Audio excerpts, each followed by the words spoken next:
Ayan guys, so sa mga nagtatanong kung paano nga, kung nga ba binubunot yung money tree na seedlings ko. So ito nga siya, ko alam kung bakit, anong nangyari niyan. Ayan guys, so parang may anong nangyari sa seedlings ng money tree ko. Pero ayan no, dito siya nagsisimula. Hindi siya root rot kasi kung root rot, dito sana is na deads na sa roots niya. Pero hindi guys dito siya nagsisimula sa gitna. Ayan, parang na-over sila sa tubig. Pero hindi po ako nagdidilig dito guys Hindi ako nagdidilig dito mga simula nung kasi nga umuulan. Nung nagtaka ako guys, so ito pa guys Ayan, dito talaga siya nag-start sa gitna. Ewan ko guys kung sa mga nagtatanim ng nagsiseedlings ng money tree, kung naranasan nyo tong ganito. Hindi ko munang bunutin tong gagawin kong seedlings or gagawin kong braided. So paano nga ba binubunot ang money tree dito sa kanyang seedling area? So simple lang. So ganyan lang guys So make sure guys na hindi nyo siya mapuputol. Ayan. Okay lang naman guys kahit walang lupa na madala pag nabunot nyo siya. Ang importante guys is hindi siya napuputol dito banda. Kasi yun yung dahilan na magkaka-rot-rot yung money tree natin. Ayan guys, so simple lang. So kailangan din yung tataniman nyo or lalagyan nyo ng yung seedlings is hindi matigas yung lupa. So kailangan siya guys, so ito guys, so ito. Hindi ko alam guys kung ano nangyari dito guys. So ayan, dito sa gitna nagsisimula yung rot-rot niya. Hindi siya rot-rot. Parang nasobrahan sa tubig, pero hindi talaga ako nagdidilig dito guys Simula nung umuulan nga, kasi ang lakas nung ulan, siguro nasira siya ng dahil sa ulan. Something na ganun. Kaya nagkasira-sira siya. So, ang gagawin ko today guys is i-braided ko siya. Tong mga binubunot ko, kasi baka maubos pa sila lahat. Parang yung malata ba sa Bisaya guys. Ano yan sa Tagalog, yung malata.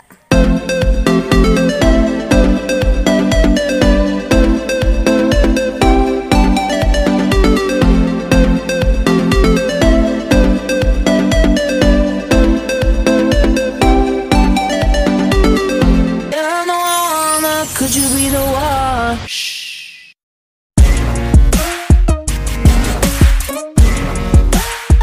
Go. Yan guys, welcome back again sa aking YouTube channel. Again, it's me, Mutia Balilingang Plantito from Davao City. Again and again for today's video and for today's vlog nga guys. Isamahan niyo po ako. Magbe-braided po ako ng aking mga money tree kasi nga nagkaroon ng problema yung aking ibang mga money tree. Pero aagapan natin yung problema na yan. Kaya nga guys is ibe-braided ko today yung aking mga money tree na nandito, which is ito na nga sila. Ayan. So ito na yung ating ibe-braided guys so today. So medyo marami-rami din siya. And gusto ko silang i-braided guys kasi may mga money tree nga ako na nagkakaroon ng problema. Ayan.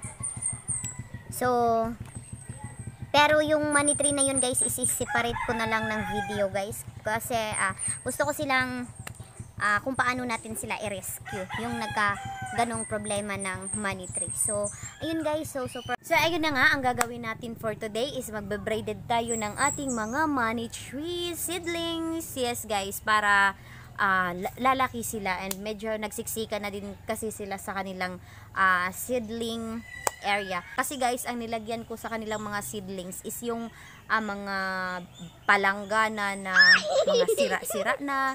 Yun po yung ginawa ko kasi sayang din naman yung mga ibang palanggana na. Ano ba sa Tagalog ang palanggana? Palanggana din naman siguro. So ayun guys, kung interesado ka sa video na ito ay huwag mong kalimutan na mag-subscribe. Hit ang tiny bell button dyan sa baba and para notify ka po if ever na may gagawin tayong bagong video. And hep, baka hindi ka pa nakapag-like dyan, please click the like button po dyan sa baba para sa akin. So yun guys, so shoutout sa ating malaking money tree. Yan guys, ito bagong leaves niya to, ito at saka ito. Yung tatlo na yan guys, bagong leaves niya yan.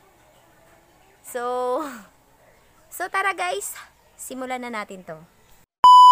So ayun na nga guys, ang mga materials na kailangan natin syempre hindi mawawala ang ating money tree seedling. Medyo madami-dami to siya guys. And next guys is itong, yan, pangtali or lambo. Ayan.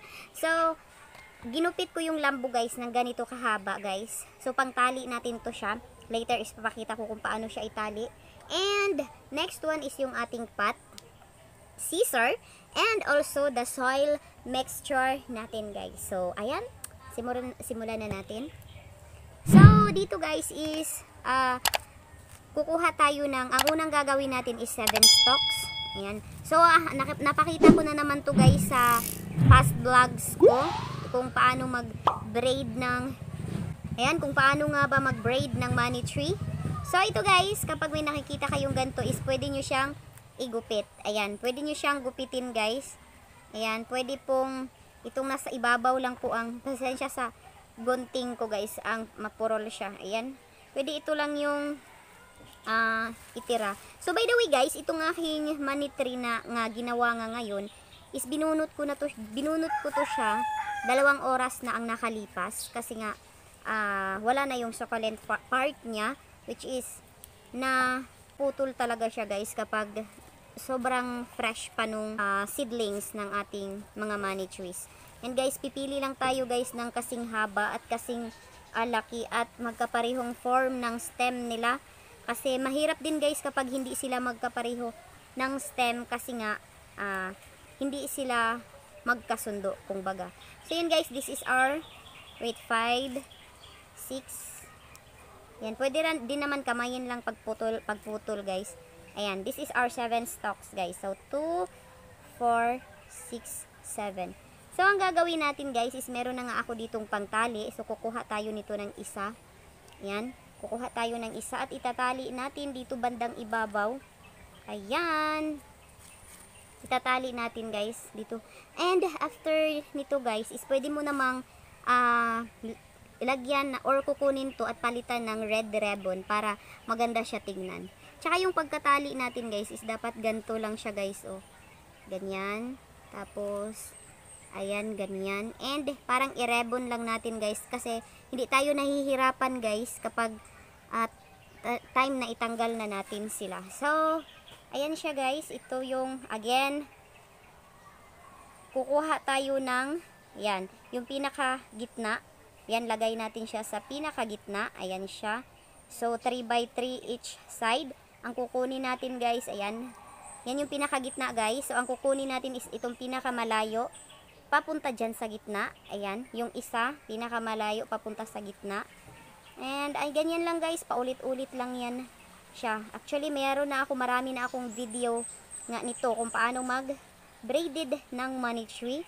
Ayan, so marami na akong video nito guys kasi nga this is my main nang dahil sa money tree guys is kaya din na-monetize yung channel ko nang dahil sa money tree.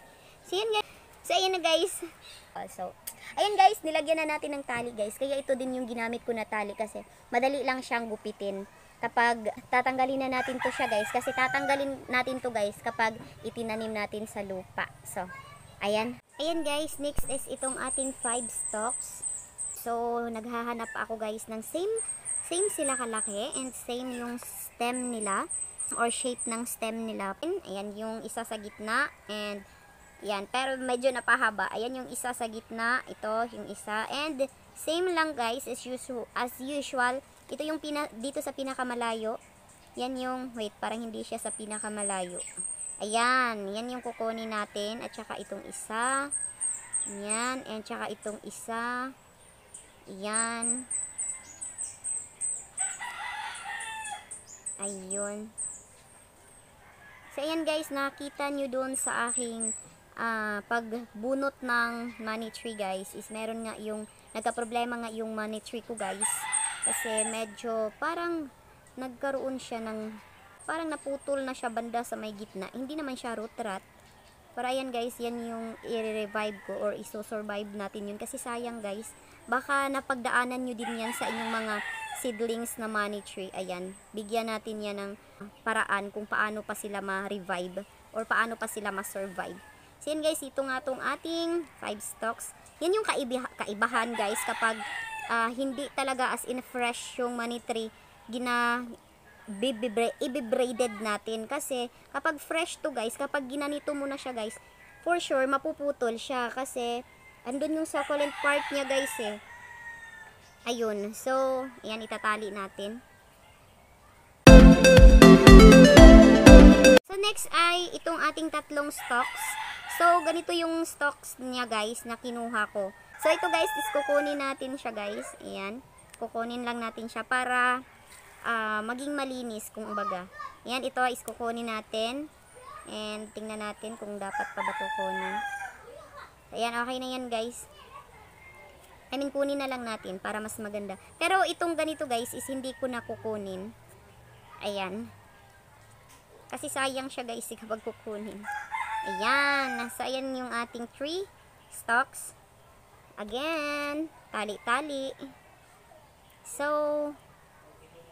meron akong nakita guys na nag-braided ng money tree. Which is pinutol nila yung dito sa may bandang ibabaw. Itong dito banda guys is pinutol. Which is okay lang din naman yun guys para mag-focus din yung nutrients na nakukuha niya sa stem niya. Okay lang din naman siya guys. Pero para kasi sa akin, is mas maganda kasi bigyan or lagyan natin ng dahon. Kasi parang finish ba, kumbaga. Pero mas maganda din naman guys kapag pinutol to dito kasi nga may bagong tutubo dito sa gilid niya na ganito. Ang nga lang is aantayin pa natin kung kailan lalabas yun. So, pero yung akin guys is hindi ko na siya puputulin. So, ayan guys, ito yung pinaka madali sa lahat, ang 3 stalks. Pero alam nyo ba guys, kung saan yung pinaka madali, doon ako babalian ng mga money tree. Kasi guys, feeling ko, ano ko na siya eh, pero hindi pa pala. Yung ganun. So, ayan. This is the 3 stalks nga guys. So, ingat-ingat lang talaga guys kasi sayang din naman guys kapag nabali yung stem na ginagawa nating money tree. Yan. So,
after kong ma-braided ang ating mga money tree, ayan, which is, ayan na sila.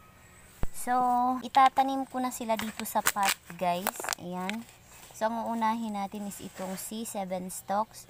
Ang gagawin natin, guys, is kukunin lang natin to tali dito. Wait lang. Ayan, kukunin lang natin tong tali dito banda. So, yung iba, guys, is hindi na kinukuha. But anyway, is hindi naman po tayo same ng kung paano ginawa or kung paano gumawa ng braided money tree. May kanya-kanya po tayong paraan. Pero yung pamaraan ko guys is ganito siya. Sa ito guys is hindi ko na siya kukunin. Tsaka nakapag may mga red ribbon na tayo. So ayan guys, itatanim lang natin sila dito. Ayan. Ayan, lagyan ng soil sa ibabaw. More pa. Ayan.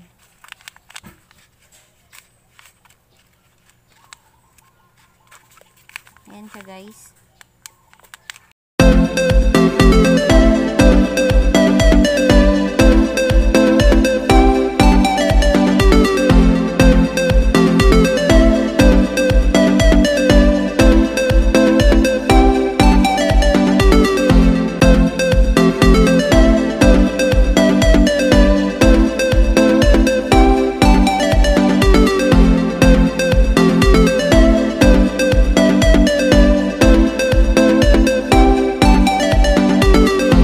Ayan na guys, tapos ko nang gawin ang ating braided money tree. Ayan.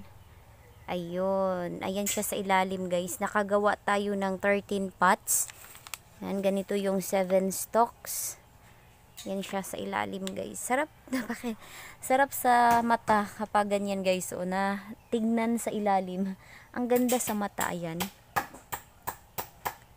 Ayan. So, syempre, ilalagay ko sila sa shaded area kasi bawal nga sila mainitan kasi bagong braided pa lang sila. So, ilalagay ko sila sa shaded area and make sure ko na hindi talaga sila maiinitan kasi mamamatay talaga sila. And, by the way guys, since bagong braided yan sila is hindi ko na muna sila i-water by 2 days. Ayan. I mean, bukas is hindi pa, by next day is pwede ko na silang i-water. So, ayan sila guys. So, feel the beauty of the new braided money tree. Yan guys, ganda na ng beauty nila guys habang hindi pa nalagyan ng mga red ribbon. Yan, ang ganda na niya. Pero, yung kapag lalagyan ko na sila ng red ribbon guys is yung stable na sila. And ayan guys, hanggat maaari po guys yung ating mga bagong braided na money tree ay wag po muna natin silang ilagay sa loob ng bahay kasi nag-a-adjust pa sila since binunot sila and also ginawang braid nga yung stem nila like ganito. So this is the 3 stalks guys. Mas maganda talaga tignan yung 7 stalks guys kasi ayan siya oh. Ayan, sobrang ganda talaga tignan ng 7 stalks. So ayan guys, since bagong braided nga sila ay naghahanap pa sila ng kumbaga nagre-recover pa sila sa kanilang stem kasi nga parang nalanta nga sila kasi nga binunot natin after 2 hours is bine-braided and after that is tinanim natin. So lalong-lalo na guys kapag basa yung soil na tinamnan mo or yung tinaniman mo sa money tree mo is malaki po ang tendency talaga guys na magka-carrot rot po siya kasi kahit na hindi mo siya wino-water kasi nga bagong braided is yung soil niya is basa tapos pinasok mo sa loob ng bahay. Ang tendency po nun is magkarot-rat po siya or yung dito niya banda is sa may Tagalog sa malata guys. Ayan, hindi ko na alam yung sinasabi ko. So yan guys, malata siya. Diba? So ayan na siya guys. So bye.